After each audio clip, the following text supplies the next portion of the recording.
కాల్పుల మోత, పట్టపగలే సిపిఐ నేత హత్య, రెక్కి చేసి 7 రౌండ్ల కాల్పులు జరిపిన దుండుగలు, అక్కడికక్కడే చనిపోయిన చందు నాయక్ దిల్సునగర్లో సంచలనం సృష్టించిన ఘాతుకం. ఇక్కడ పట్టపగలే సిపిఐ నేత హత్య, రెక్కి చేసి 7 రౌండ్ల కాల్పులు.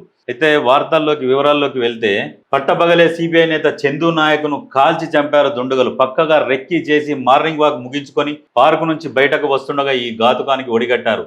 మొదట చందు నాయక్ ముఖంపై కారం చల్లి ఆ తర్వాత 7 రౌండ్లు కాల్పులు జరిపారు. శరీరంలోకి 3 బుల్లెట్లు దూసుకెళ్లడంతో చందు నాయక్ అక్కడికక్కడే మరణించాడు. సిపిఐ పార్టీకి చెందిన రాజు తన సహచరులతో కలిసి హత్య చేసినట్లు హతుడి భార్య ఆరోపించింది. కాగా కుంట్లూరులోని భూదాన్ భూముల్లో వేసిన గుడిసెల వివాదంలో చందు నాయక్ హత్య జరిగినట్టు సమాచారం. చందు నాయక్ను కాల్చి చంపిన తర్వాత రాజుతో పాటు మరో 3 పోలీసుల ముందు లొంగిపోయినట్లుగా తెలిసింది. అయితే అధికారులు మాత్రం దానిని ధృవీకరించడం లేదు.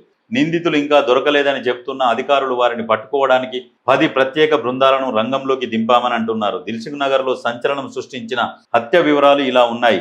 దిల్సుఖ్ నగర్ ప్రాంతంలో శాలివానగర్ నివాసి చందు నాయక్ 47, సిపిఐ రాష్ట్ర కౌన్సిల్ సభ్యుడు. ప్రతిరోజు ఉదయం భార్య అండ్ కొందరు మిత్రులతో కలిసి శాలివానగర్లోనే ఉన్న పార్కులో వాకింగ్ చేయడం ఆయన అలవాటు. ఎప్పటిలాగానే మంగళవారం ఉదయం భార్య నారీబాయితో కలిసి చందు నాయక్ వాకింగ్ కోసం పార్కుకు వెళ్ళాడు.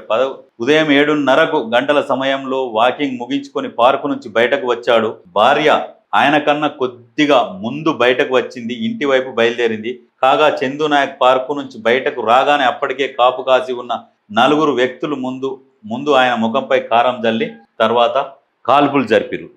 కానీ పాపం ఆయన భార్య కొద్దినే ముందు పోయిందంట. ఆమె ఉంటే కూడా ఎంతో కొంత ఆ దుండుగలకు అడ్డమన్న పోతుండే, ఆ కాల్చేటోనికి కొంచెం అడ్డమన్న పోయి ఆ మనిషి బతికేటోడో ఏమో తెలియదు. కానీ అయితే ఈ పంచాయతీ మొత్తం ఎక్కడ, హైతనగర్లోని భూదాన్ భూములల్లా గుడిసెలు వేసిర్రు.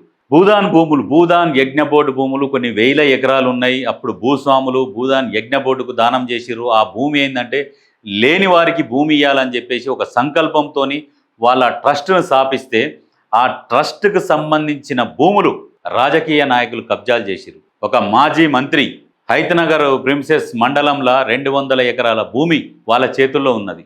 అంటే ఇది భూములు లేని ప్రజలకు ఇద్దామని చెప్పేసి వాళ్ళు భూదానం చేస్తే ఈ రాజకీయ నాయకులు గద్దల్లాగా వచ్చి ఆ భూములను ఎత్తుకపోతున్నారు. ఇప్పుడు అక్కడ గుడిసెలేసిరు. ఆ వివాదంలో ఈయన హత్యకు గురైండు. కాకపోతే మరి అది ఒకటే విషయమా, ఇంకా లోతుగా పరిశీలిస్తే అనేది తెలుస్తుంది. కాకపోతే ఏంటంటే ఈ సంపుకునుడు ఏంటంటే ఏదో పెద్ద ఈజీ మెథడ్ అయిపోయింది. ఇటువంటి వాటిని ఏంటంటే ఫాస్ట్ ట్రాక్ కోర్టులల్లో వేసి ఖచ్చితంగా ఎవడైతే హత్య చేసేందుకు వచ్చిండో అయినా వాళ్ళకు గన్ ఎక్కడిది, కాల్పులు జరిపిరు, గన్నులు ఎక్కడి వాళ్ళకు, అటువంటి వాళ్ళ మీద మొత్తానికి జీవిత ఖైదు వేసేయాలి. వాళ్ళని ఎవరైతే చెప్పిరో సహకరించిరో అందరం కలిపేయాలి. ఈ గన్నులు ఎక్కడి నుంచి తెచ్చుకుంటారు, ఏంది, ఆ మాఫియా ఎక్కడిది, అవి కూడా బయటికి తీసి క్లోజ్ చేయాలి వీళ్ళని.